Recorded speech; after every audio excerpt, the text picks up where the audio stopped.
আমরা মালয়েশিয়াতে পৌঁছে গেছিলাম বিকেলবেলায়, আবার 8:55-তে আমাদের কলকাতায় যাওয়ার ফ্লাইট। তো উঠে পড়েছি, অলমোস্ট সবাই রেডি, টোটাল কমপ্লিট হয়ে গেছে।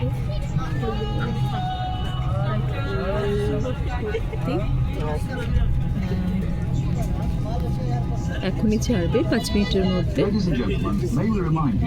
আমরা 7 দিনের ট্যুরটা খুব ভালোভাবে করেছি, খুব মজা করেছি, খুব এনজয় করে সব জায়গাটা ঘুরে নিয়েছি যতটা পেরেছি। হয়েছে রেস্টও হয়ে গেছে, রিল্যাক্সেশন, মানে দারুণ দারুণ এনজয় সবার এরকম দরকার। আমরা ঘুরেছি ফার্স্ট আমার ফরেন ট্রিপটা, কিন্তু সবারই না ভীষণ দরকার এরকম একটা ট্রিপের, যে একদম শরীর মন সব কিছু ভালো হয়ে যায়।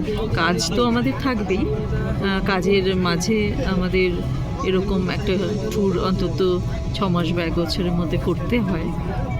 আমরা সাধারণত ঘুরি সব জায়গায়, কিন্তু এরকম দূরের ট্রিপ একটা করলে এটা মেয়ের জন্যই সম্ভব হয়েছে। তো আমরা জাস্ট এখন ফ্লাই করব। सुनिश्चित करें कि आपकी सीट बेल्ट सुरक्षित रूप में बंधी हुई है।